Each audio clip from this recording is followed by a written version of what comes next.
you are enjoying your Martin Luther King Day.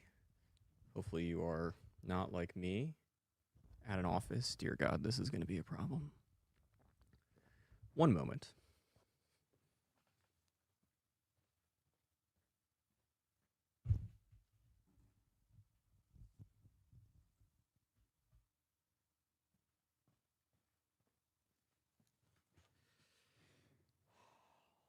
All right. Sorry about that. Let's see if this will be any better. No, we got droopy microphone syndrome going on. One of these days. I just need to learn to live with it. Anyways, my name is Charlie Minato. That is my microphone struggles. Hopefully you can hear me. I'm going to finish this espresso as I'll give it another 20 seconds or so. This is the consensus. If you're coming here to win a contest, probably not the day to do it, but I don't know. Maybe if you can fix my microphone, we'll give you a 5-pack or something. Nope, just not going to happen today. All right, so this is the consensus. This is a Scrabble board. And I'm Charlie Minato. So this is something that I have been doing for a while and with questionable microphones since 2012. So the first list went up in 2012. It was based on the 2011 list. That was the year that Half Wheel launched, was in January 1st of 2012. And Half Wheel did not have its own list. And I had been thinking about this idea, which I had seen someone try it before, somehow didn't realize that it was Stogie Review's Brian Hewitt that had done it. Brian was one of the OG Stogie Review members back from sort of the 2010s days of blogging, and he had done a version of this, certainly not as extensively as this, and I had seen something in a different form of media and thought, we should do this in cigars, because at the time, there would be all these debates as these top 25 lists would come out, and especially back then, about how out of touch Cigar Aficionado's list seemed. CA's list, if you go back and you look at them over the years, which you will very quickly pick up on if you pay attention to new cigars, is that 15 years ago, those lists did not have a ton of new cigars, and now it's gotten not half and half, I haven't done the math, but there's way more representation of cigars that have come out in the last few years as opposed to picking a lot of like standard staples. It still is a list that has more standard staples than it did before. But in the sort of glory days of like numerically speaking as many blogs as possible, CA's list would come out and it would be like, all of the cigars that these, people on the internet in their basements are talking about, none of them are on this list. This list looks like something that could have been put out 6 years ago.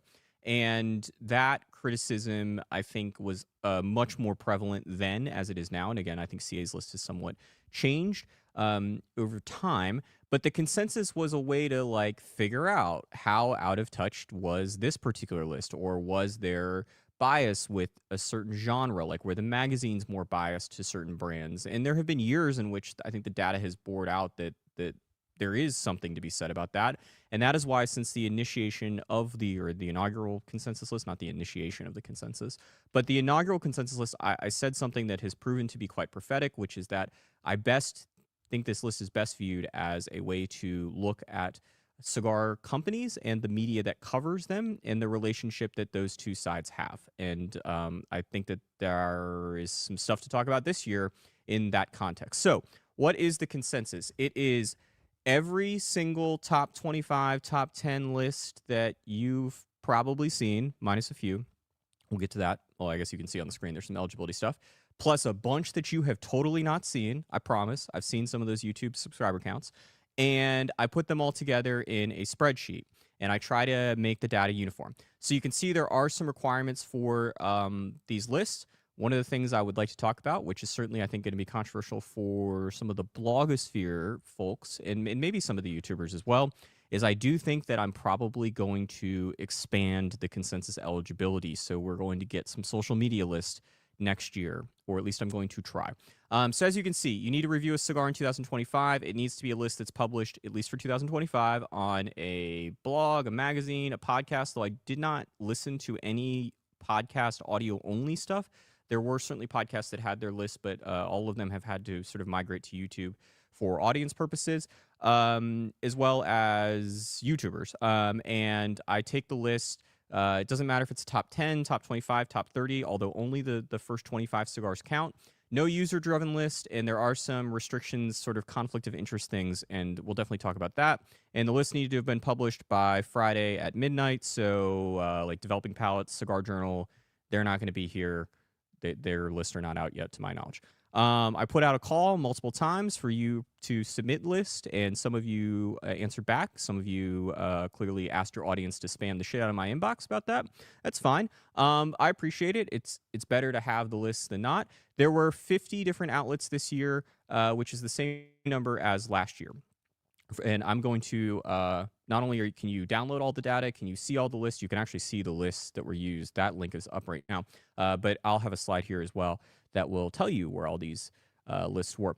So anyway, so 25 points gets awarded to any cigar that finishes first, 24 to second place, and then if there's a tie, so let's say first and second are tied, there's a tie for first place, those two cigars we get 24.5 points. There are some lists that don't order any of those cigars. So like if it's just a list of 10 cigars and they don't say like this is the third cigar and this is the fourth cigar, then they would all get, what is that, 20.5 points, which would be the average between fifth and sixth place. So they all tied for the same spot. There were a couple lists that would be like, this is the winner, and then here's everything else in an unordered list. And so the first cigar would get 25, and then I'd average out the points for the other cigars. Maximum of 325 points per list, or per publication and media outlet, is at least supposed to be the goal. There's a Bob the Cigar Guy is the one that throws everything off here at this point, because that's a list from two different people, and so their points get divided in half, and Bob's list is 25 and Chief's list is 20, I think is the way that works out. So the math is a bit funky with that list. So to give you an example, this is Cigar Dojo. Their number 5 cigar of the year was the La Aurora Family Creed Forte Sol. This is not a good sign if that's the Spanish word that's getting butchered right off the top. This is Cigar Side Chats, and a suggestion for me to watch some Morning Combat later today. And their number 5 cigar, or his number 5 cigar, was the Kellner 80, the Kellner LE80. This is Cigar Aficionado. Trinidad Espirito Series number 3 Bellicoso was the magazine's number 5 cigar for 2025.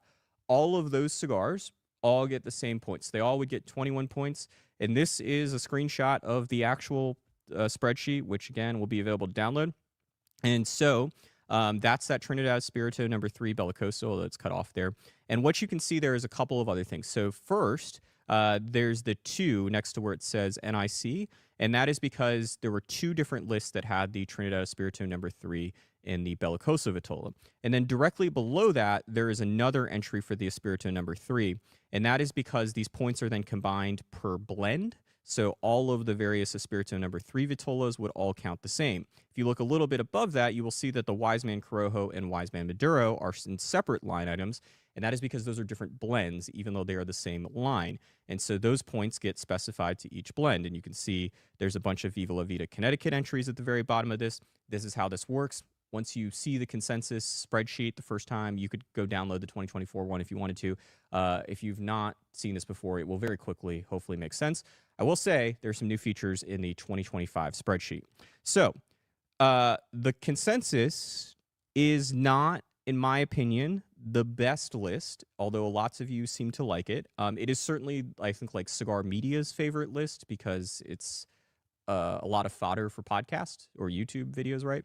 And welcome to the club. This is what I'm doing on Monday.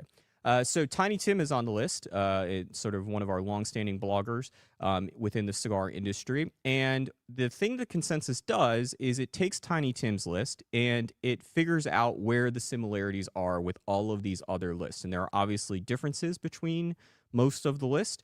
Some of them are like way out there. There's one YouTuber who, it's great, to be clear. I'm not the person who likes to criticize these things, but like one YouTuber, for example, seemed to be someone who shopped a lot at CI. And so his list has a handful of CI exclusives and some other stuff that is like very prominent at CI, which you're not really going to see at Half Wheel. It's not to say that we don't review cigars from CI. There's a box over there that's from CI with the new Liga Privada H99 exclusive for CI. So we're not above reviewing a Cigars International exclusive or anything like that, but people have different tastes. I remember one year on the consensus, there was one YouTuber who had like 7 flavored cigars, which you're not really going to see anywhere else in the list, except every once in a while there's like a big, launch or something that gets a lot of attention. But typically, not a lot of flavored cigars represented. And I'm quite frankly, I don't know. I think there were some Deadwood Dominicana stuff, but I don't believe there were very many flavored cigars on the list this year, if any. So it's interesting because you can see a lot of the crossover, and in a lot of ways, that's what the consensus tries to figure out. And as the name would imply, the goal is to figure out if there is a consensus number 1 cigar of the year. And so with that out of the way, and some random stats here, interestingly, most of these numbers are more along the lines of what we saw last year. So there were a few more points, the same number of media outlets, fewer unique entries a little bit. I think a couple more companies represented, roughly the same number of factories and countries, but basically all the data was pretty similar to last year in that regard.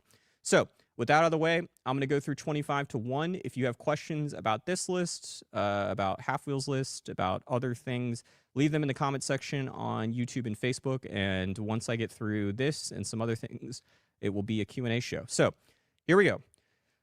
Turns out we do not have a number 25. That's because there's a tie for number 24. So the first one, number 24, is the Rare Finds 122942.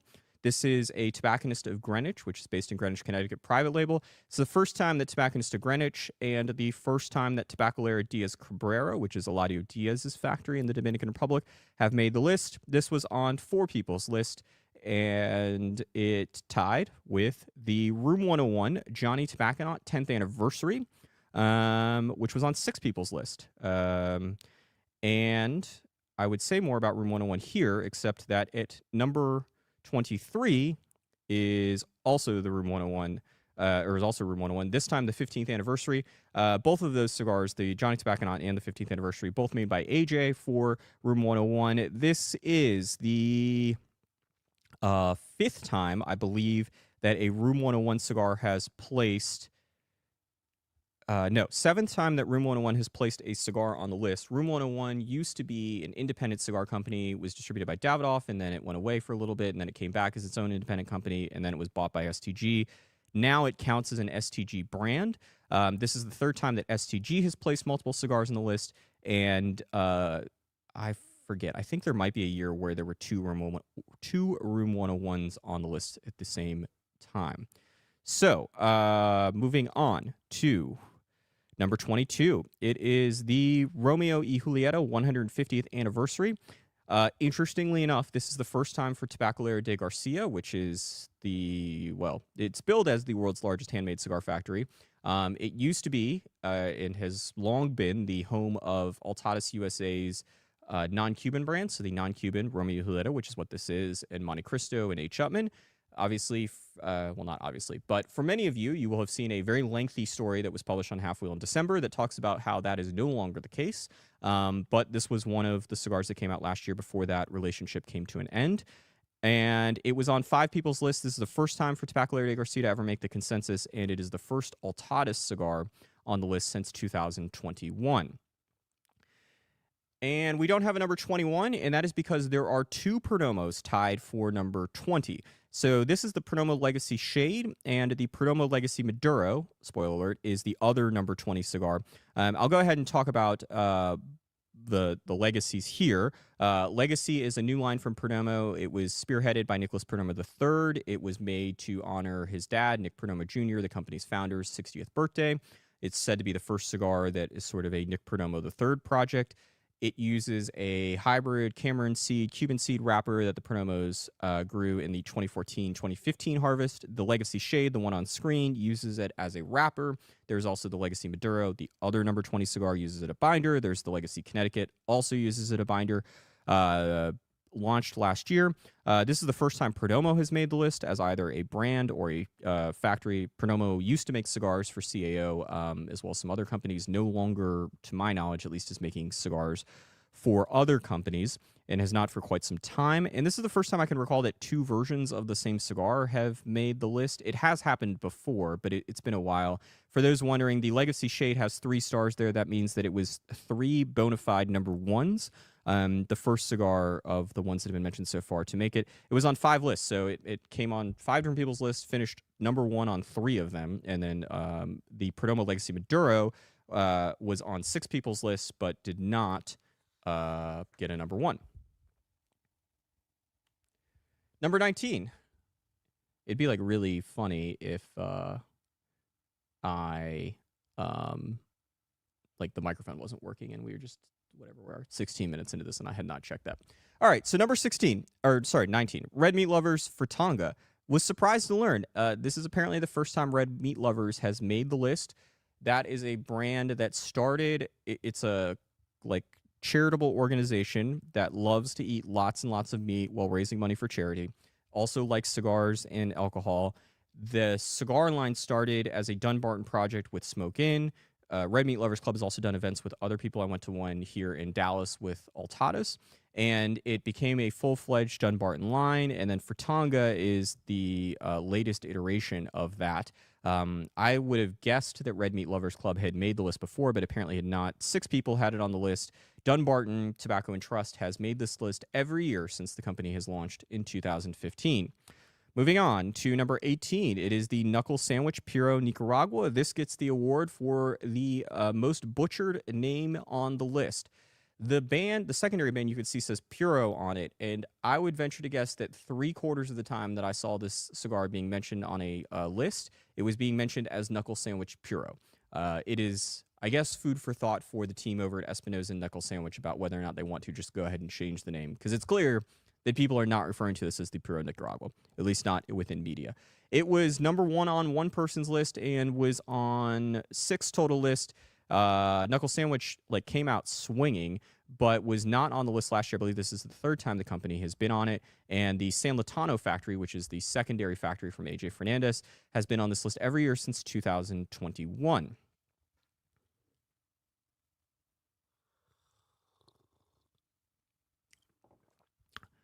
Number 17 is the Opus X 2020. This is the Opus X Dubai. This is the certainly oldest cigar in terms of when it debuted to make the consensus this year. It is also probably one of the most expensive. Finished number 1 on one person's list or one outlet's list, and 5 total list appearances. Probably the only cigar on here that we wouldn't. I think this is the only cigar on here that Half Wheel wouldn't have considered eligible for its top 25. So the only one that we would say is totally not new, although the definitely distribution has expanded. Number 16 is the Aladino 85 Aniversario Reserva from JRE Tobacco and Company. Was on 7 different lists. This is the 3rd JRE product to make the consensus, though the first time since 2020. And speaking of not making the list since 2020, at number 15 is the La Aurora Family Creed Series Fuerte Sol, most famously Cigar Dojo's number 5 cigar of the year. And this is the first time that La Aurora has made the list since 2020. It ended up on 7 total list. And 2nd time for La Aurora on the consensus. Number 14 is the Aging Room Cuatro Nicaragua Concerto from Aging Room. And this is the 3rd Aging Room to make the list, first since 2021. Of note, the Aging Room Cuatro Nicaragua, the Concerto is a different blend, finished number 16 on the consensus in 2019. So a bit of a repeat winner, or at least a lineage. Gold Star means it was number 1 on one person's or one entity's list, 8 total list appearances. Number 13 is the Perdomo Legacy Connecticut. This is the 3rd cigar from the Perdomo Legacies that tied for 20. The Legacy Connecticut was on 7 lists and not a number 1 cigar in any of those lists, but obviously given sort of what I said about the Legacy Shade, which was, to remind you, a number 1 cigar on 3 lists, this one probably had a much, much higher finish on the non-winning stuff, and then obviously had more appearances in total. Perdomo Legacy, I believe it's safe to say this is the only time that we've seen a cigar on the consensus where 3 versions of it have placed on the same list. And again, first time for Perdomo. First time for Perdomo in the top 10, like, factory. I compile all of the points that all of, like, the factories get and all of the companies get. Perdomo was in the top 10 of both the factory and the company one. It's the first time that the company has done that, even though it did not finish within the top 10, or at least as far as the consensus cigars go. All of that, again, published on Half Wheel later today. So, number 12 is the Davidoff Chef's Edition 2025. 7 list. No number ones. But of note, the Chef's Edition, I believe the original one in 2016 finished number 20. So also a bit of a lineage here. And speaking of lineage, at number 11 is the Opus X 25. It was on 6 list, finished first on one of them. And this is the second year in a row that Arturo Fuente has placed 11th on the consensus. Last year, the Don Carlos was on there. This is the third different Opus X variant to make it. The original Opus X was on it last year. And this is the second year in a row that Fuente has had multiple cigars on the consensus. It will be curious to see as Fuente gets more interested in releasing new products, more interested in interacting with media, and I think is also trying to make some of its cigars a little bit more available to media would be my guess. It will be curious to see if Fuente is able to like score very high on the consensus, or if it's going to do what it did this year and it sort of splits its points between two different lines. But something to watch because Fuente's coming. Number 10 is the Davidoff Escurio 10th Anniversary Limited Edition.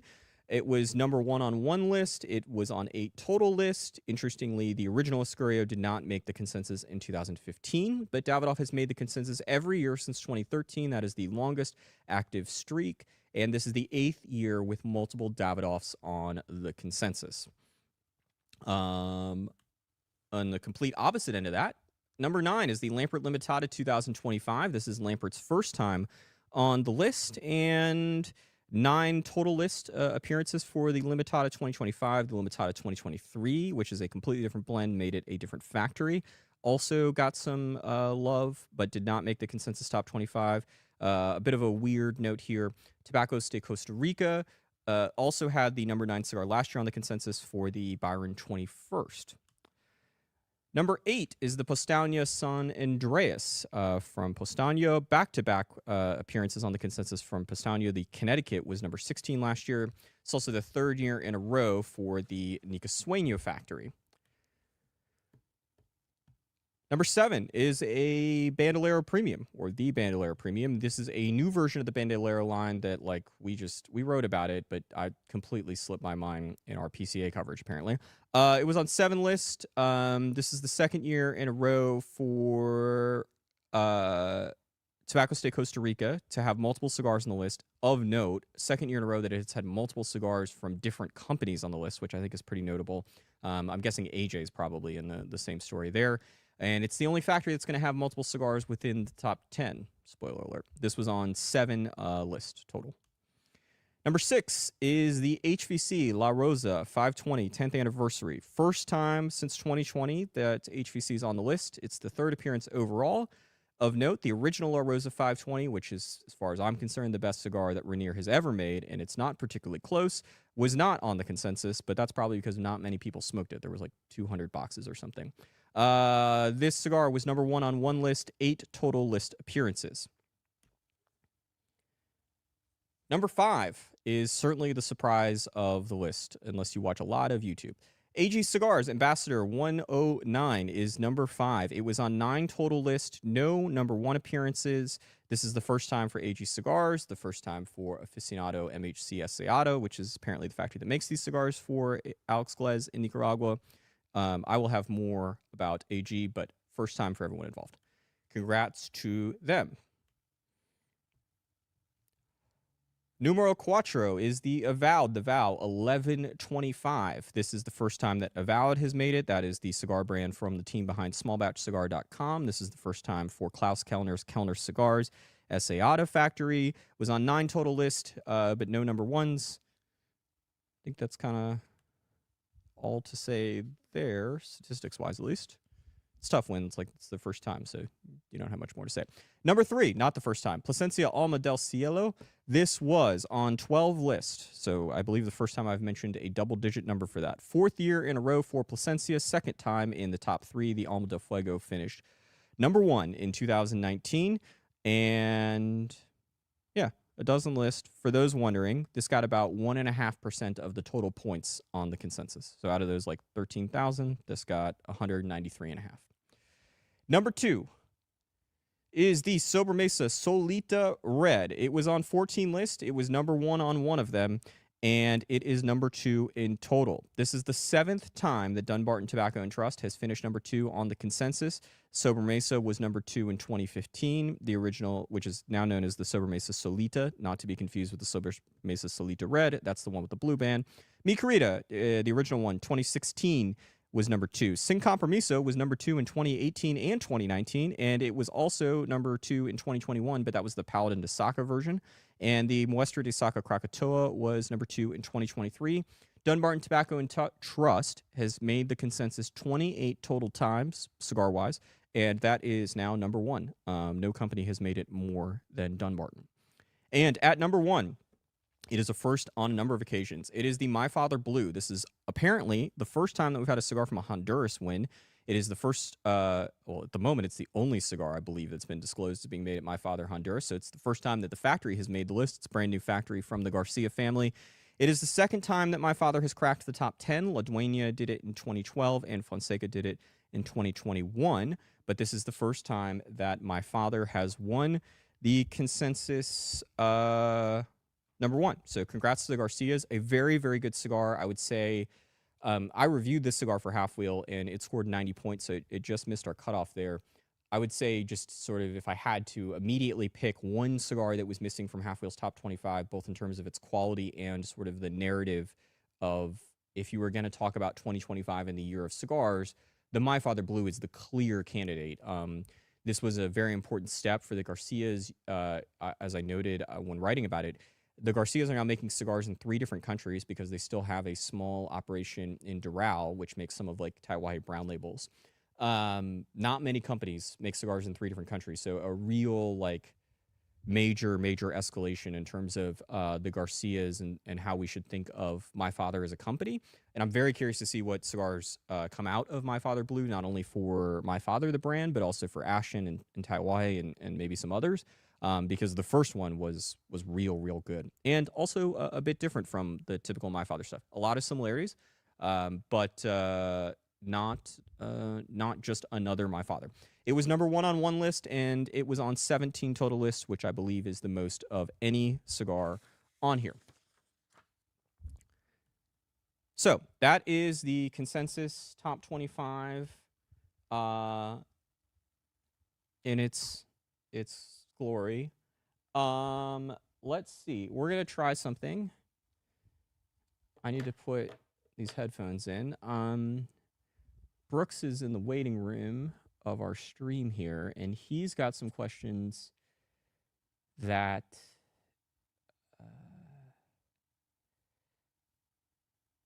hold on, guys.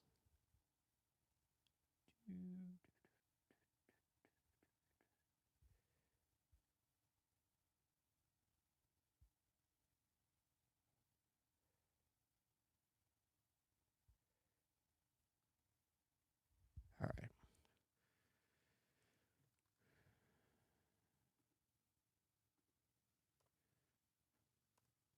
Sorry for this. So the way this is going to work is Brooks has come up with some questions that well, maybe it's not going to work as easily as I'd hoped. That I'm not supposed to know, but he did try telling me earlier this morning. All right, Brooks, your camera is not working, so I don't really You told care. me not to be on a camera. Oh, yeah. Well, yeah, but you have a camera logo up here. All right. Question number 1. How are you this All morning? right, here we go. Question, would you like me to be on camera? Because I could do that probably. I don't think anyone needs to see that. Yeah, I agree with you 100% on that. All right. Question number 1. Is there any cigar, Charlie, that did not make this list that you thought should have been there, or that you thought going into it would have been there?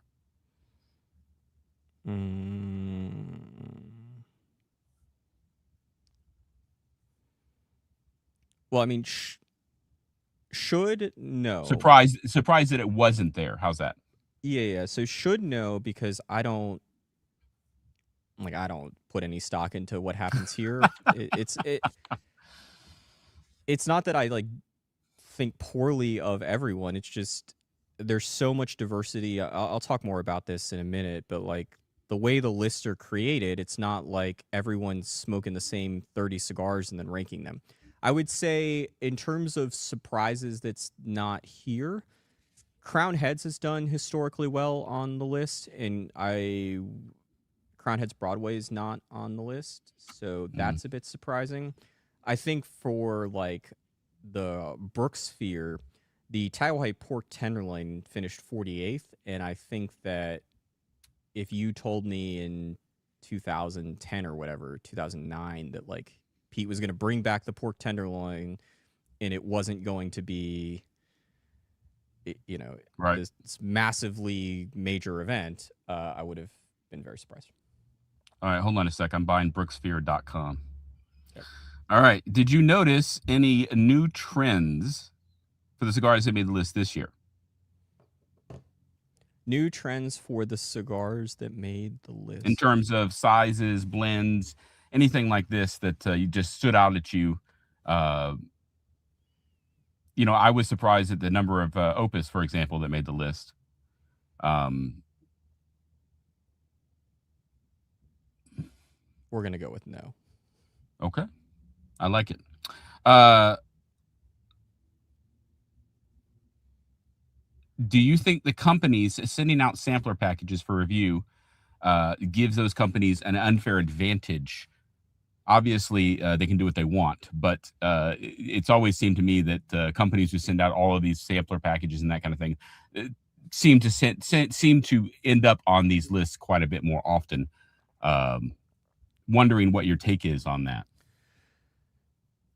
So I don't think it's unfair because everyone could do it, but I do think that it makes a big difference. And I would say number 6, the HVC La Rosa 520. I'm guessing Rainier has started sending out a lot more samples to a larger list of people. Would be my take. Makes sense. Are you going to implement any new changes this year in the way in this year in the way that you produce the list Well, for next year, next year? yeah. Well, this So my plan next year, I'm willing to take some feedback here, but I would like to get some of the social media influencers who have sizable audiences. I think that they should have a shot to be on the consensus. So my plan is to take the top 10 of the list that gets submitted based on their audience size. So if I have 17 influencers from Instagram or TikTok that get put on or like get submitted via comment or email, I'll look at the audience sizes and take the top 10. I need to think through like, is it total audience size or is it just one platform audience size? But look, some of these influencers have 60,000 followers, and I don't even know if that's like a top 10 number, right? And they're putting out, S tier rankings. And then I go on these YouTube channels and there's 107 views, and it's like, okay, can't ignore the size that some of these influencers have forever because they're definitely influencing people and influencing more people than a lot of other people on the consensus. And it's not just the YouTubers. Some of the blogs and some of the magazines are not getting 1,000 people to look at their total list. all right. Um, do you have any advice for reviewers who want the list included on the consensus next year? I know that there you ran into some issues that you probably would, that could be fixed in terms of getting the actual list itself, their list included into the consensus. Nope, went pretty well. Nope. All right. Well, there you go.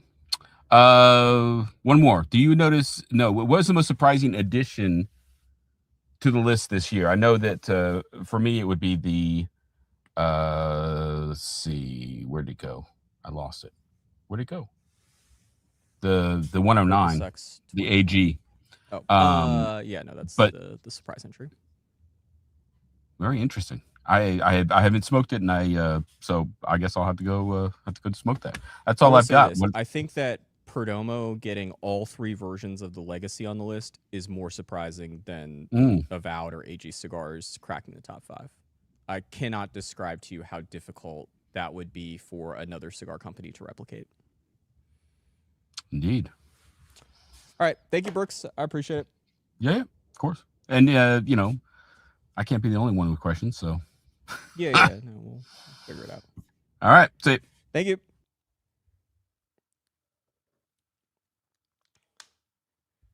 All right. So,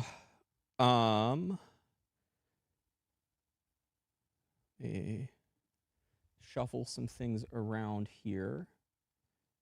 Again, if you have questions, we're getting close to the point and when I will, when this show is going to really turn into a question show. Sorry about that. But for the moment, I got a couple of things I'd like to go over. I'm going to flash this on the screen right now. These are the lists on the consensus. I'll put this back up in a second, but I'd like to get to a different slide.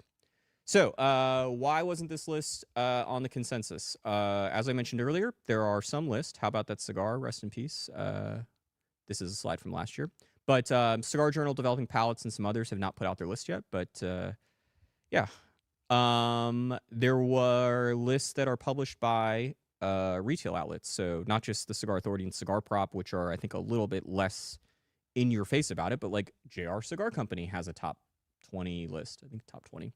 We're not putting that on here for conflict of interest reasons. I would say I am more willing to put them on there, or at least more willing to understand the argument as to why they should be on the list, because they are influencing a lot more people than a lot, if not most of these lists. Like JR's, list probably goes out to way more eyeballs than the vast majority of the lists on the consensus. However, there are some retailers who are like putting some good faith effort into not just making this a, hey, I'd like to sell these cigars to you. And then there are others that are very much just trying to sell you cigars. And I'm not here to try to figure out which one's which. There were a few user-generated lists that were submitted. Those aren't included. That's been a long-standing list. Like, for example, the Half Wheel Reader's Choice Award, which would be another user-generated list. We don't include that. It's just not here to look at media, not look at how people vote on a survey.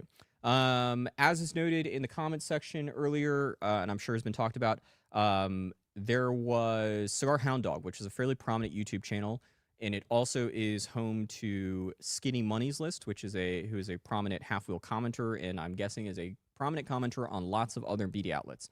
That list is not on here. The reason is that Matt works for Small Batch Cigar. Now, normally, if that was just the end of it, I would be okay with that. You can work at a retailer and get your list on here. I call it the David Jones rule. David Jones, who was the co-founder of Tiki Bar Online, and then Leaf Enthusiast, and went away and is actually now back to cigar blogging with some whiskey takes. He, for the longest time, would publish a top, I think, like 10 or 12 list, and he was working for Burns Tobacconist in Tennessee, and his list would be excluded most of these years because of that. And I always felt bad because I didn't think that David was putting out a list to try to sell cigars to customers at Burns. He was putting out a list that was based on what he thought. But there's got to be some conflict of interest lines. The problem with the Cigar Hound Dog Skinny Money list is that the small batch cigar guys own Avowed. And I just don't know how to, like, he doesn't work for Avowed, as far as I know. I didn't ask, but he does work for Small Batch, which, again, is owned by the people that work for Avowed. And I think that if you found out that, I don't know, we put a list from somebody who worked for Holtz, but wasn't the Holtz, it wasn't, Anthony and the rest of the Holtz YouTube crew, right? But it was some just Holtz employee, and there was 3 Ashton products on it. And it's like, well, he doesn't work for Ashton, but he does work for the family who owns Ashton, and go figure, there's a bunch of Ashton products on this list. I think that would not pass the sniff test. I didn't really look to see. I don't think that Matt's list had any Avowed products on it. I didn't look at the Hound Dog list to see if it had any Avowed products. I do know there were some small batch exclusives on it. It's just, there's always going to be some sort of weird case. I don't know how much of a difference it would have made if I added those lists. You can make your own version of the consensus where you go back and add them. So that's why some lists may not be on there. I have a few topics on the write-up version of the consensus editorial topics. One of them is about AG cigars and cigars unbanded and its influence on the list. I'm not going to talk about the other ones in detail here, but I do think that this one is probably the area where most of the conversation will take place, and I think rightfully so. AG Cigars is a brand that I was like somewhat aware of, but not really. It is a brand from Alex Glez, who was a Cuban custom roller who has since left and is making cigars in Nicaragua. And as I was watching the list, I noticed that there was a lot of AG Cigars mentions on YouTube. Not exclusively, I don't think. Maybe it is exclusively. But that it was almost exclusively if it wasn't all on YouTube. And what was I first noticed was it was like, every time there's an AG Cigars mention, there's also a Chamali mention. And there were a couple of other things that started to be like, if I see AG Cigars, I'm going to see Chamali, and I'm going to see Lampert, and I'm going to see this brand. And Tobacconist of Greenwich was another good example. So when you download the spreadsheet, if you want to, you can see on there that I have gone through and looked at what happened if I just did a consensus with the people who had AG Cigars on their list and how that differs from the collective or the entirety of the consensus. And my suspicions while watching these YouTube videos turns out to be very true. There are a handful of brands. Tobacconist of Greenwich is a good example, where like all of its, I think 7 or 9 mentions total, something like that, all come from lists that had AG Cigars on them. There are brands that are not like 100% affected. Mirafell, all but one of the Mirafell mentions on the consensus came from a list that also had an AG Cigars list on there. And then they're like one-offs, right? Where it's like this brand only got one mention, and so therefore, if it was on a list with an AG Cigars, like it gets grouped in here, right? But Chamali was sort of towards the bottom. Fuente is on the bottom. Like 2/3 of the Fuente mentions also come from a list that has AG Cigars, and it's very, very apparent. I don't think that cigars unbanded, I guess, right?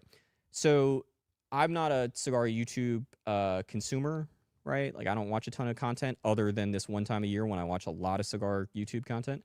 But there is a collective group of independent YouTubers who get together for Cigars Unbanded. I'm guessing there's probably an alternative version of this as well. And it seems quite clear that these people are smoking a lot of the same cigars. And that is having an effect on the consensus because they are disproportionately ranking or rating and then therefore ranking a lot of the same cigars.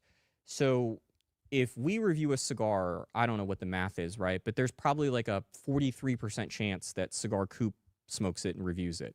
And the same thing goes for like Cigar Journal or pick a random YouTuber. It's not above 50% by any stretch. Obviously, there are a bunch of cigars that we review and that Coop reviews and that CA reviews and that 30 other people review. But with this crowd, it's like there's a lot of cigars that they are just all hitting up. HVC La Rosa 520, Lampert Limitada 2025, Tobacconist of Greenwich Rare Finds, Opus X 2020. And so when it comes time to do the consensus, because they are drawing from a pool of cigars that is very, very similar, it definitely like becomes noticeable and has an effect. And I don't think it's a groupthink problem. I think it's a sample size problem. I don't really care all that much because I don't care who wins the consensus. It's not something that like I don't give myself a trophy for winning. You know, like we don't give trophies for the consensus, but like I sure as shit am not giving myself a trophy for Dunbarton making it on here the 20th time. So like I could care less. And in fact, this makes the consensus 2025 a lot more interesting to talk about than last year's consensus.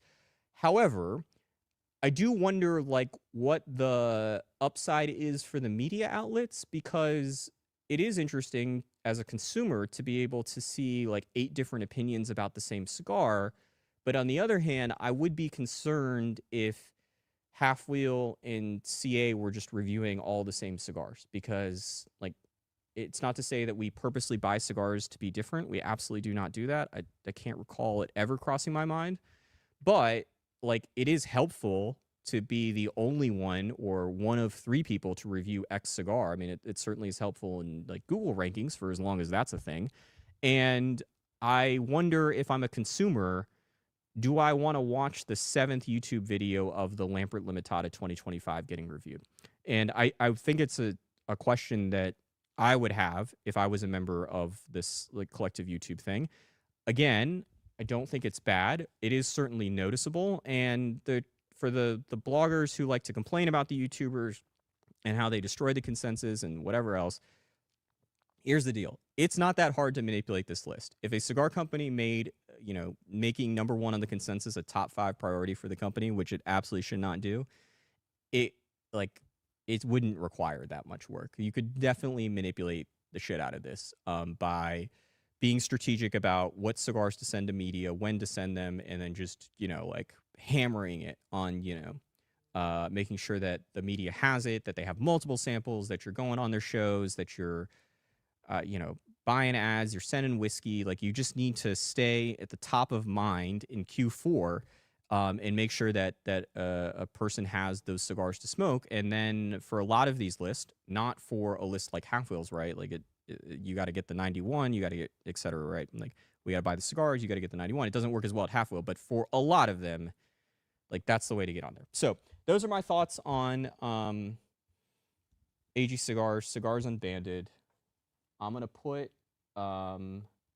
take myself off of here. Let's see. Let me put, where's that? That I promised back up on screen.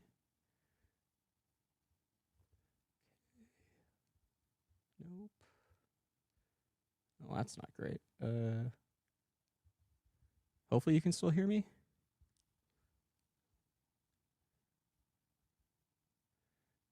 I don't know. All right. Sorry, whoever's at the bottom of the corner of that screen. All right. If you're on Instagram, by the way, you got like 12 minutes and that screen's going to kick off. So it is what it is. All right. Let me scroll up and we're going to run through these questions.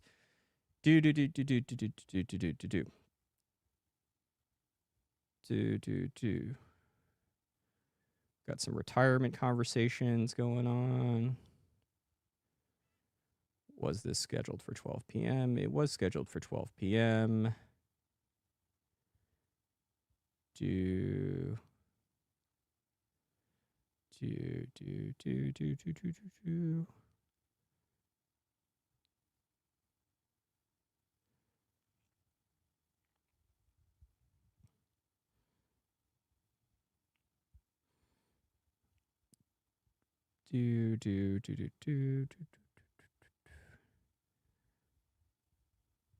This has to be like A+ content here. All right, here we go. Seems like a ton, question from Black Nike 24. Seems like a ton of newcomers this year, perception or fact? I would say more newcomers. I can recall at least like 3 times being like, this is the first time this company has made the list.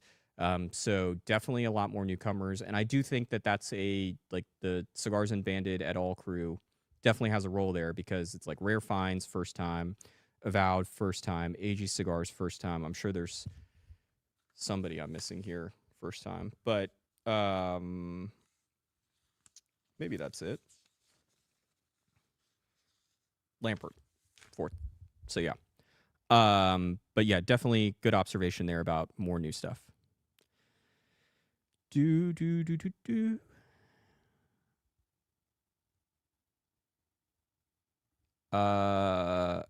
Not sure about that username. So, can we win both the Half Wheel and the consensus list of cigars? My humidor is running low. Nope. We're only giving away the Half Wheel list. Just to give you an idea, like Brooks was buying cigars 36 hours ago to photograph for the consensus, and obviously there are a handful of ones that we did not get photographs for. So, the consensus is a surprisingly last-minute affair. Like, an hour and a half ago things were being finalized, but it would be a monumental task for us to try to deal with that, and I'm surprised every year that we like manage to pull it off without many missing pictures.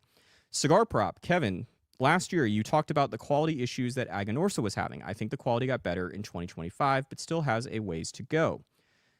Give me one moment, Kevin, and let me look at some math that might help to shed some light here. Aganorsa Leaf finished 34 on our company list. To give you an idea, there's 147 on here.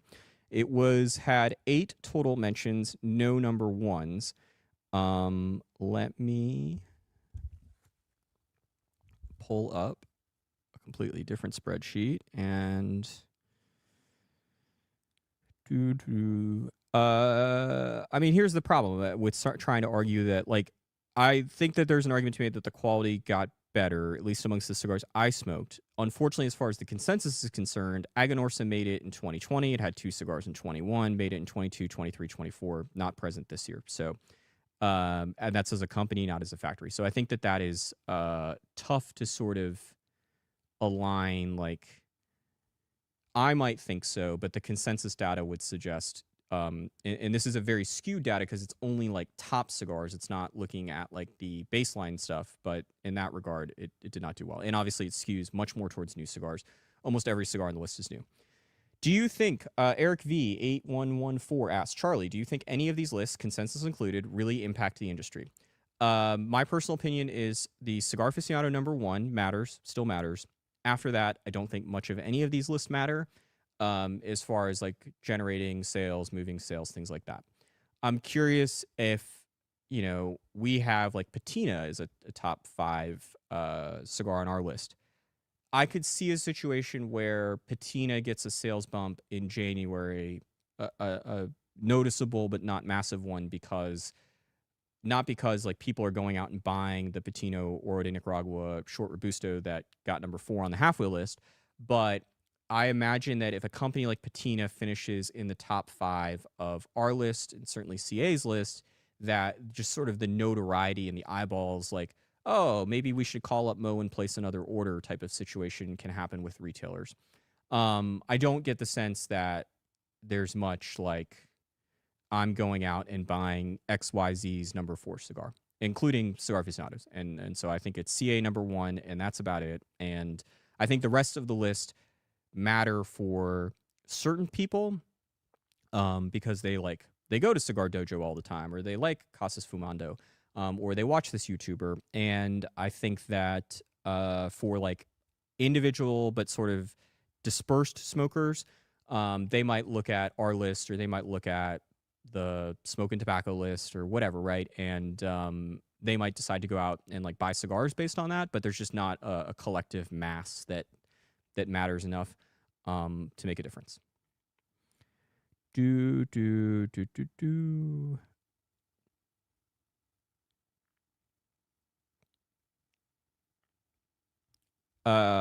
Tobacco asked, how many number 1s did the My Father Blue have? It, I believe, only had 1, but let me check. Just 1, according to my math.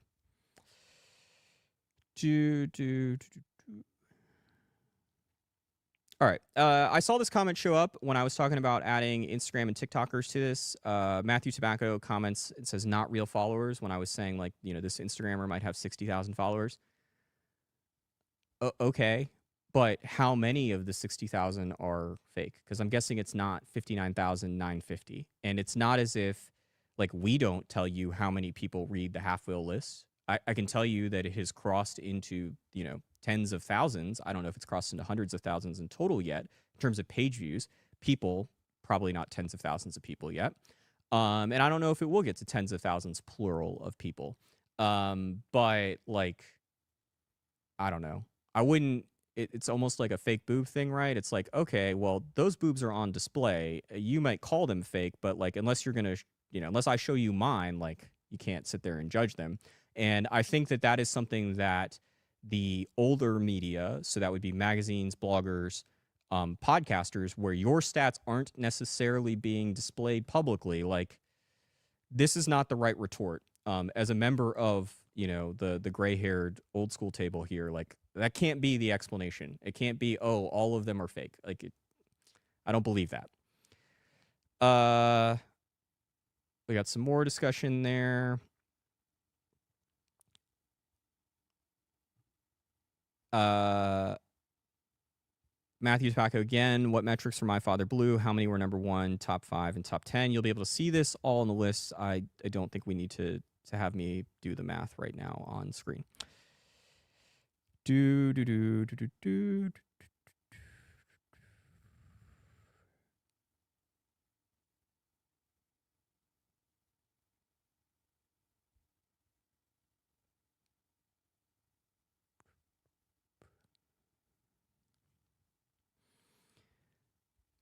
Mitchell writes, Lampert, AG, and Shamali all did a huge Instagram and YouTube marketing push. I think others did as well. I saw it quite a bit on Instagram. That makes perfect sense. And look, I think that being nice to people is like surprisingly an effective way to improve your consensus score. I think that being available to be on live shows, I think of sending out samples, again, like throwing in a bottle of whiskey or some chocolate or whatever, like a lot of these, fortunately, the number of cigar samples that we get has gone way down. Please do not send us cigars. We will not use them to review them. We have to buy all the cigars, so there's no reason to send cigars to Half Wheel. But there was a time in which sending cigars to Half Wheel was a way to get reviewed, and it like would surprise me is to like I could kind of tell like, oh, these are the companies that send alcohol or something else in their boxes, and like they would do a little bit better on the consensus. But I do think that being nice and being available is almost as important as putting out good cigars.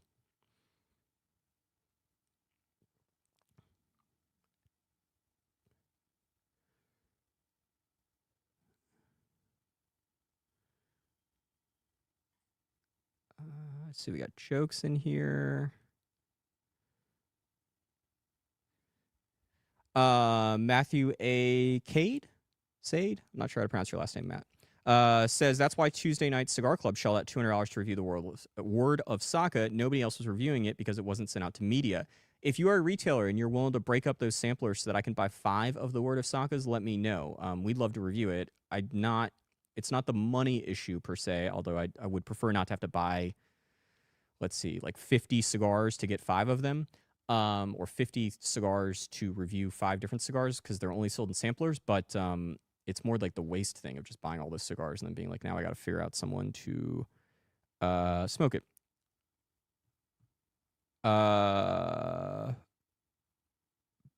Brian Santos, 2518. You know what I question is why Liga Year of the Snake and Asian market release made Half Wheel, yet none of the Fuentes who you can get anywhere in the U.S. did not. Please explain that. Great question. So the reason why the Liga Privada made it is because we bought it and we reviewed it, and it scored well enough to make the top 25. The reason why none of the Fuentes made it is because they are very difficult to buy in the U.S. upon debut. So we are trying to buy the Don Carlos 90th, the Don Carlos Petit Lancero, the Don Carlos Sangre de Toro, etc., Opus X Templo de Oro. But it's difficult to get those cigars upon release because most retailers only get, less than what their normal Opus shipment is of a new Fuente launch. And while there are a few stores where we spend tens of thousands, I mean, there's a couple stores where we're buying a car each year with the amount of cigars we buy from them. But like they're not local stores. They have lots of other clients that spend lots of other money. And so they're not going to earmark a box of Sangre de Toros for Half Wheel. And I think if we were hanging out in a cigar shop, like Brooks used to go and smoke at Elite Cigar Cafe every day, like that would change the equation because he would be there when they showed up and he'd buy his 3 and then I'd show up and buy my 3. But it's just different. We'll get to some of the Fuente stuff. It's the same reason with Habanos. It's just it's a supply and demand issue upon new product. It's also the reason why it took forever for us to review one of the 2 Padron 60th anniversaries because it was just difficult to buy those cigars upon launch. There's some other cigars that debut like that. The LFD 25 was another situation, but we'll get around to it. It'll just take a second, and maybe it'll be on the 2026 Half Wheel list. All right. I'm not sure how to pronounce that. I don't think it's a problem of a sample size. I think that a few cigars are all just beloved by the cigars and bandit community. It just usually starts with one person smoking it and sending it to the others. That is exactly the problem. It's if we smoked those Tobacconista Greenwich cigars and had, 2 boxes of them lying around, which the Padron, what are they? The Padron, a Hammer, and a Dream got number 1 and number 3 on Half Wheel's list. If we smoked those cigars and then mailed them out to every other cigar blog, like, yeah, I bet they would show up on the consensus. Like, that's the issue. No harm. Like, they're not no harm, but like, I'm not here to complain about them doing that. Like, it's cool that you're willing to share the love, and especially like, oh, I really like this cigar. Let me send this to another media person who might like this. All perfectly fine. Not here to criticize it, but I think that is what's causing the problem. It's that if you review a cigar, like, so Half Wheel smoked 200 or published 200 regular reviews and then published a top 25 list based on those 200 reviews, or 199. So there's a 1 in 8 chance that if Half Wheel reviews it using our, not more advanced, but like ours is a much more complex process to make the top 25 than a typical list would be, because it's got a score, there's a whole panel, right? But like, there's still a 1 in 8 chance just based on that math that you make the top 25. Well, we reviewed 200 cigars. I don't think there are a ton of media. There are some, but not many, that review that number. And there are some that review more. I'd imagine most YouTubers are not doing 200 reviews a year. It's an insane amount of work, even if you're only smoking 1 cigar. And so if you only smoke, let's say, 80 cigars in the year, and then you publish a top 25, you have like a 1 in, it's not 1 in 3, but you have like a 30% chance of making the list. And so, like, this is what's happening. And then if you're saying, well, I'm only going to send out the cigars that I like to other people, like, that's where the sample, like where we're drawing the cigars from, the pool of cigars, that's where this thing gets completely warped. And like, I think the math is pretty clear on it as to what happened. And I appreciate that no one's like running away from it either. And the YouTubers are, quite frankly, quite candid oftentimes about like, hey, this guy sent me this cigar and I loved it, and this guy sent me that cigar and I loved it. So I think, yeah, like, that's the problem. And if you consider it to be a problem or flaw, this is why it's happening. It's not happening because I don't think the cigar collective, Cigars Unbanded people, right, are saying, oh, we really love HVC, so let's all review a bunch of HVCs, and then the La Rosa 520 just happened to be the one that came out on top. Like, that's not what's happening. It's quite clear that's not what's happening, and again, there's a bunch of data. Speaking of which, X Ramos 25, Charlie, what were the top 5 factories on the consensus list? Good question. So this data will be part of what you see published both in spreadsheet and in text form for top 10 companies, but you can see all 86 companies. I guess I could share my screen here and show it to you. Let's see. All right, so looking at this list, undisclosed, number 1. So AJ gets number 1 here with about 7.6% of the votes. I guess let me zoom in.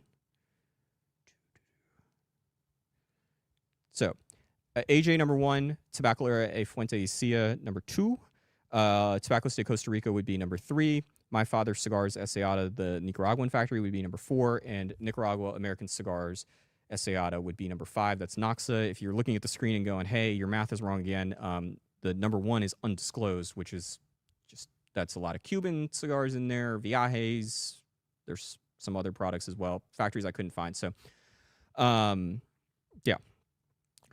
Let's give you a different thing to look at for a second as I sort through more questions. All right. Hide the current comment.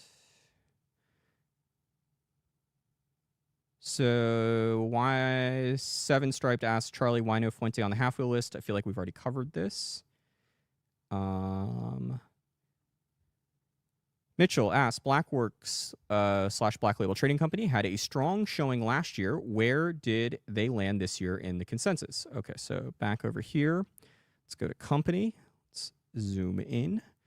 And Black Label Trading Company is 25th on the total companies. And again, this list will be published. Congrats to STG for taking first place on this list, and I'll have some more thoughts about the company, factory, country of the year stuff on the Half Wheel editorial, as it normally is each and every year. Let's see.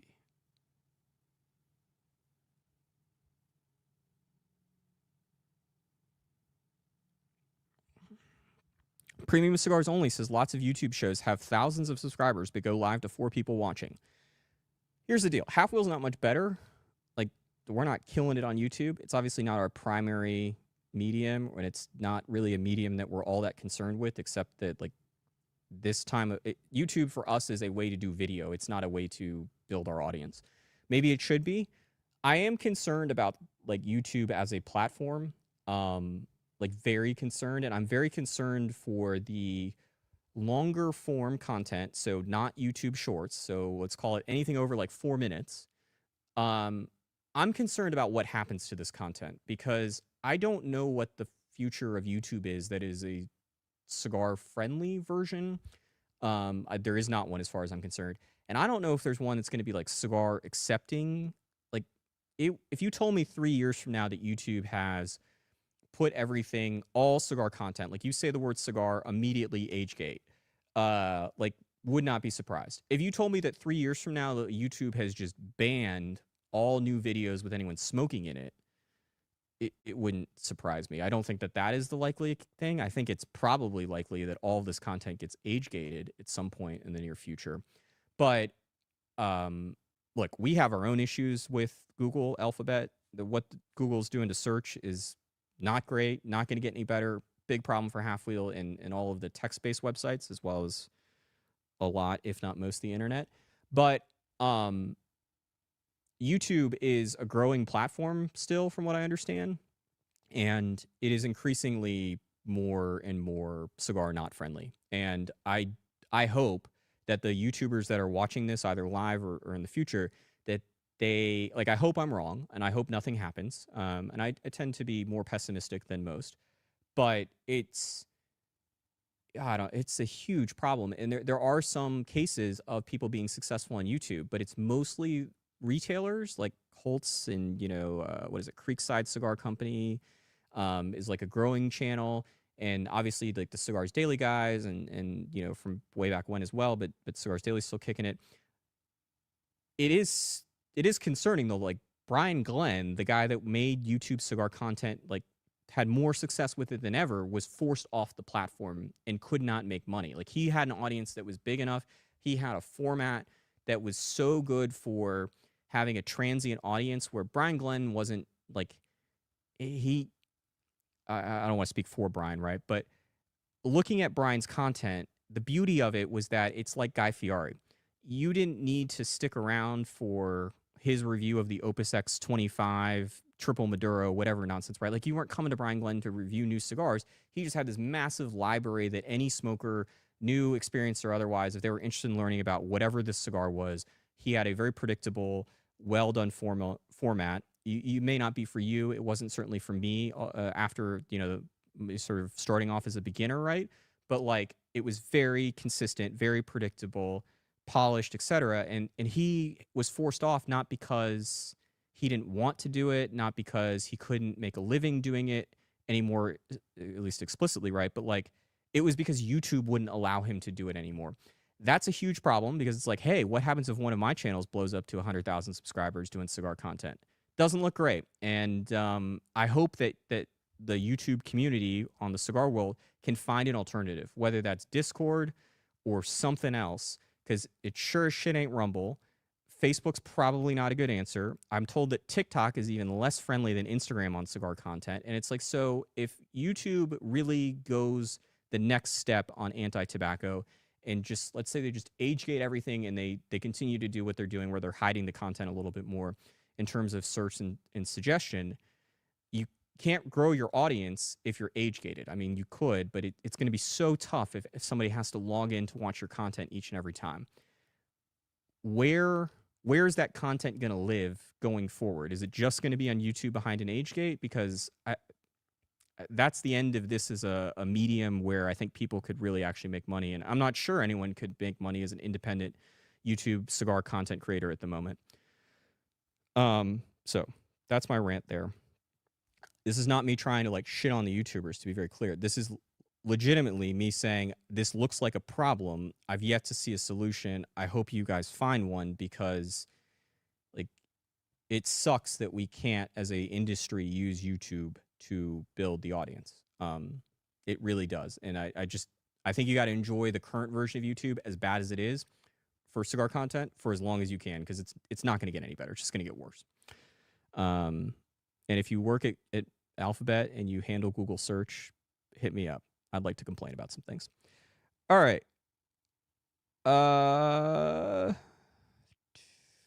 Joe Grow, what's your opinion on brand/line releases this year versus previous years in terms of storytelling impact? Can you, Joe, if you're still watching, can you provide like an example of an answer? I don't entirely sure I understand the question. Cigar Den says, Charlie, hit me up. I have them for you. I don't know what you're referencing, but if you can clarify, that would be helpful. Cigar Prop. Saka doesn't send a lot of cigars to media. He barely sends anything at all. Saka makes this list consistently is because nobody does social media like Steve. His interaction with consumers is great. I mean, like, again, Steve knows not to send cigars to Half Wheel. Steve knows that we buy everything, and yet he still sent the media bribe packs. There was a 4-pack or 5-pack of cigars. It had the new Mi Querida Solita, the Bellicoso. It had the Red Meat Lovers Club Fritanga. It had the Sobremesa Solita Red, and something else.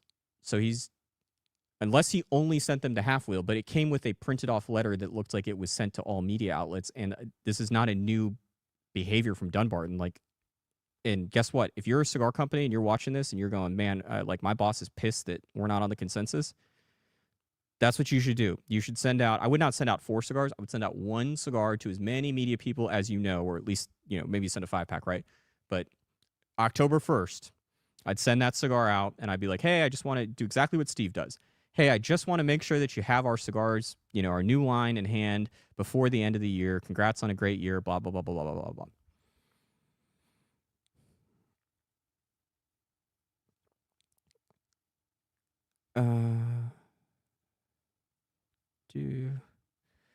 Casper Cigar Company. Curious if you have any thoughts on brands that are part of the last years of consolidation and how you're seeing data trend in years post-acquisition.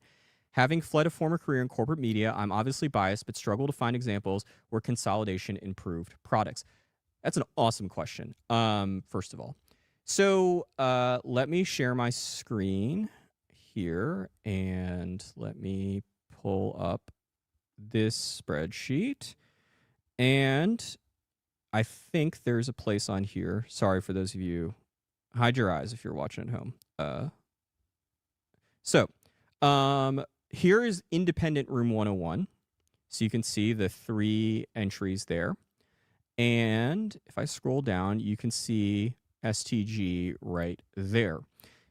This is an example of STG doing an acquisition that has worked very well as far as I'm concerned. I don't know what the Room 101 sales data is, but I'm guessing, especially compared to the independent Room 101 that it bought, not the one that left Davidoff, I'm guessing those sales numbers are way up.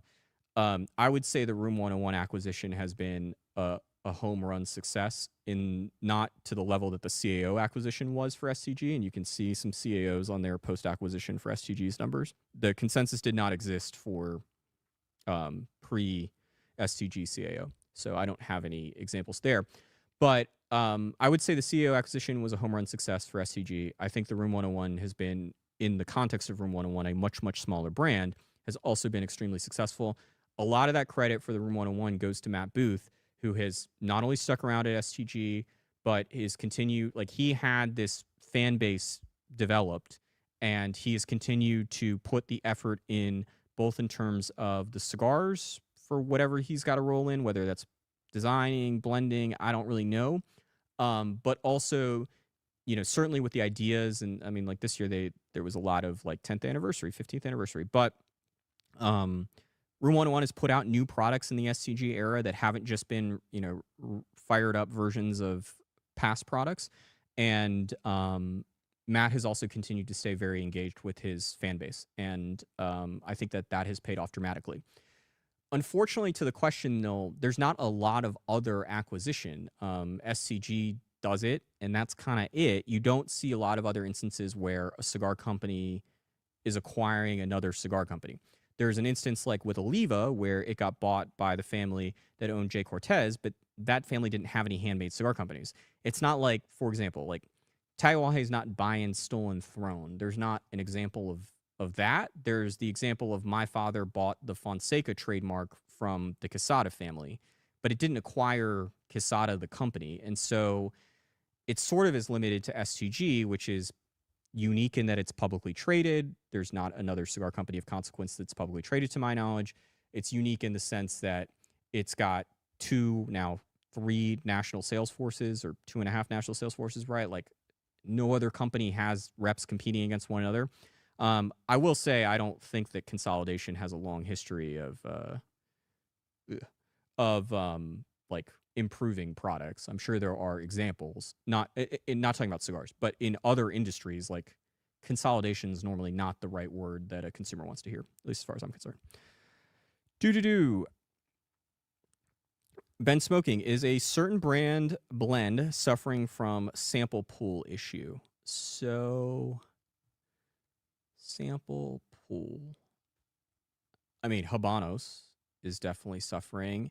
I think you could look at like Perdomo as an example of here's a brand that sort of fixed its problems with the sample pool where it just wasn't being reviewed regularly enough. Perdomo doesn't have new products necessarily every year, but like it wasn't getting really reviewed. If that's the part of the question that you're trying to get at.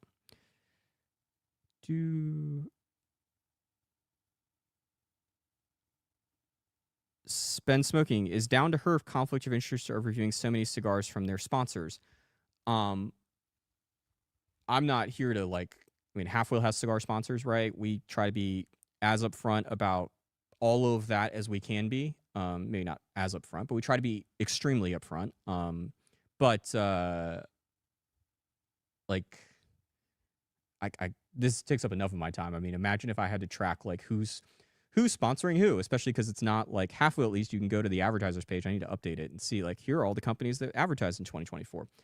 I think we might be kind of alone in that regard. Maybe there are some others that do that. Smoking tobacco. I can't remember. Were there any Taiwanese that made the list? Not this year, and not last year. Taiwanese placed 2 cigars on the 2023 list, the Taiwanese 20th and the Lomo de Cerdo, but not in 24 or 25.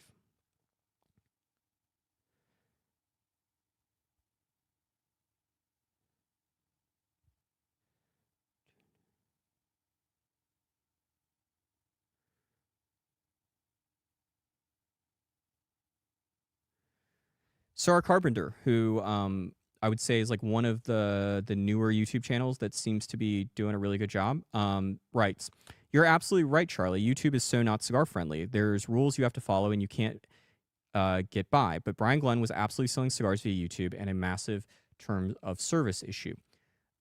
I'm not here to like. I don't remember exactly what Brian Glenn was dealing with in his multiple fights with YouTube over the years, but the Brian Glenn example that I would like to point out is Brian had an audience and a formula that were large. The audience was large. The formula was very successful. Again, it was the Guy Fieri, the Law and Order thing, right? Where you can just, it's evergreen content after evergreen content in a way that like we at Half Wheel don't produce. And yet he had an audience that was big enough to where he should have been able to, and he was doing it as a full-time job, or at least a part-time full-time job. He was still doing his photography stuff as on the side and like drone videos at one point. I don't know what Brian Glenn was and is doing these days, but it's a problem that he grew the audience to a level that was big enough and then like couldn't make it work on the platform and probably needed to sell cigars and needed to be doing like the shout out to the retailers thing in order to make it work, because he couldn't survive on YouTube ad money in a way that a channel might otherwise. So that's why I say that like there are some very clear problems with YouTube, and an alternative, the sooner it comes, the better.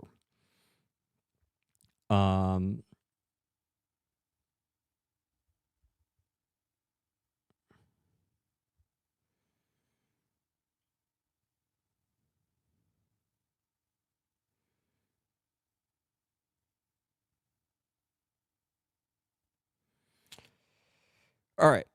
We're almost done with the end of the questions. So if you have any, put them up, and I will get to them. I'll try to revisit the Joe Grow question right now before we get out of here. So, Texas Cigar Society, were there any lesser known brands that almost made the list that surprised you? Give me one moment.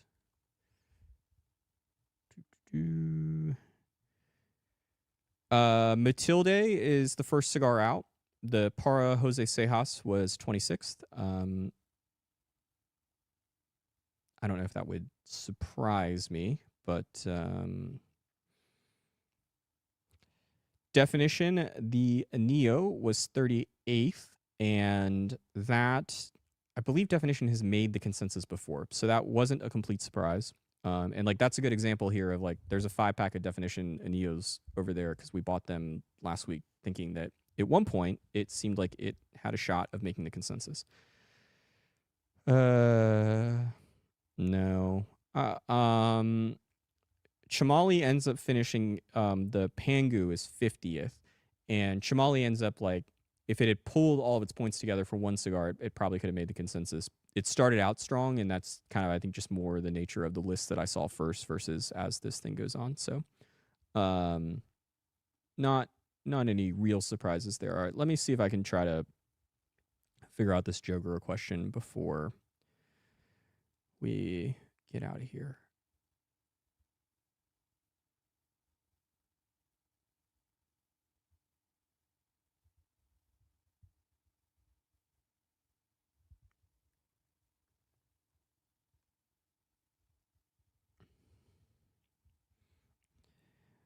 Back to like A+ content here. I can't find the Joe Grow question.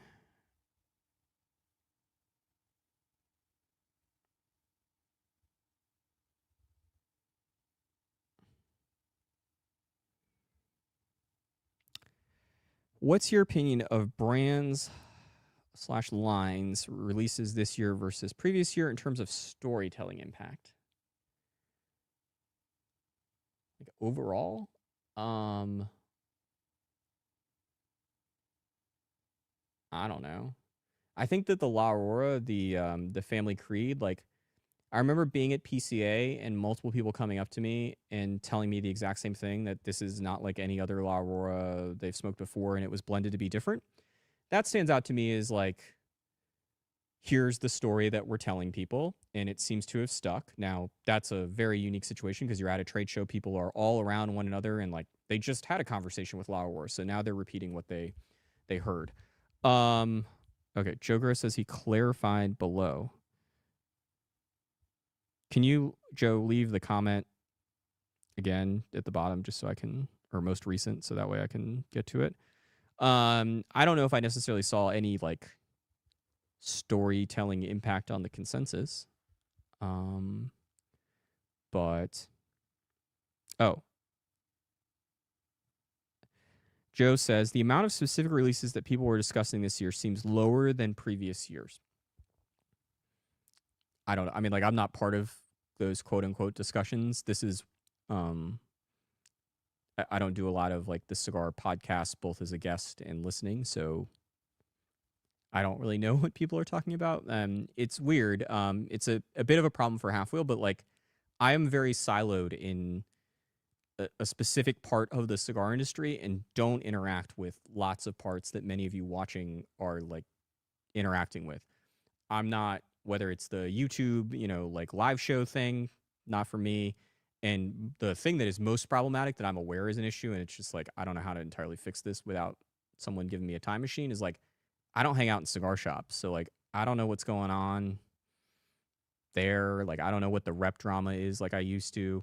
It's probably better for my mental health and overall well-being not hanging out in cigar shops, but it is like a glaring weakness of like a lot of people consume cigars in cigar shops. I write about cigars and I don't ever consume them that way, or literally like 5 times a year at most. I really do not spend very much time in a cigar shop, and I should probably do that more often. Again, it's a time thing, and I think I've kind of come to peace with like I have to pick my lanes within this industry. I can't do everything. It's the same thing like Patrick is right now. He's at Puro Sabor in Nicaragua. I'd say another problem with Half Wheel that we should like try to fix is we don't go to cigar manufacturing facilities, whether it's factories or farms, all that often, let alone like box factories. And I've thought about it. It's just it's a huge issue, like, or not an issue, but it's a huge amount of time for us to go down to a cigar factory for a week because we have like decently full days here on a regular Wednesday writing about the cigar industry and trying to make sure that we're pumping out reviews and things like that. And so that's an area where I may just have to raise my hand and say, hey, I'm not going to be the guy that's going to be the best at telling you about what new thing is happening at a cigar factory. And I have to hope that I'll be able to pick up on it in my limited visits throughout the year. But there are a lot of you that are putting out lists that are at way more cigar factories than I'm at. And I think the commitment to doing cigar news means that I have to sort of live with that, trade-off, even if like I'd like to learn a lot more about it. But it seems like you're either going to get your UTL coverage or I'm going to go to Honduras for a week. Fortunately, there are other people that go to Honduras, not a lot of other people covering the UTL lawsuit. And I hope to God there's not anything to write about that then. All right. Thank you very much for all of you who have tuned in. I very much appreciate it. I know that there are a lot of you that look forward to this list every year and that like really get excited about it. That's super cool. There have been a lot of very nice things that have been said about Half Wheel over the last few months, a sort of disproportionate amount of them of late. I'd like to thank all of you that have said nice things or have, quite frankly, even just thought nice things. Thank you for taking the time out to either read Half Wheel or watch videos like this. I don't acknowledge them all that often. I certainly don't go through like individually like some people do and like thank you for saying nice things. Maybe I should. It's just not really in my personality. Not the thank you part, but more the like, this is what I get paid to do. I better do a good job of it. So, and I think that's how Brooks feels at the same regard, like, and Patrick as well. Like, this is what we do, and we try to create the cigar blog we want to read. So we appreciate that there are other people that read it and watch it, and we don't take it for granted. We are very aware that we are fortunate to have an audience, and that the audience and the way the business works, that we are able to do this as a full-time job. One of the very few people that can say that. And so just because we're not saying thank you each and every time like maybe we should, it does not mean that we take it for granted. It's been humbling in a lot of ways to sort of see the craziness. It will not impact your ability to win that top 25 sampler. Like, that's random.org, but you can say nice things if you want. It's not going to matter. It's just a math thing. But I certainly appreciate it, and I hope that you've enjoyed it. Just because it's been me on screen the entire time here does not mean that this is just a Charlie project. Brooks Whittington was here yesterday photographing cigars. Obviously, you got to hear from him a little bit when he was asking those questions. Patrick Reed doesn't do much with the consensus, but does do a lot with our other awards, and he's doing a lot right now in Nicaragua. If you happen to see him there, I'm guessing most of you are probably already in Granada, but if you happen to be there, say hi to Patrick. And Brian Burt, who you did not see on screen as part of this awards week, he was even more helpful than normal. He put together this great spreadsheet, and quite frankly, the spreadsheet that he put together inspired a lot of the data that you heard me reading throughout the consensus, because I created something similar for the consensus. And Brian is going to be back with us again this year at PCA 2026. So thank you for tuning in. I hope you enjoy the rest of your Mondays, and back next year.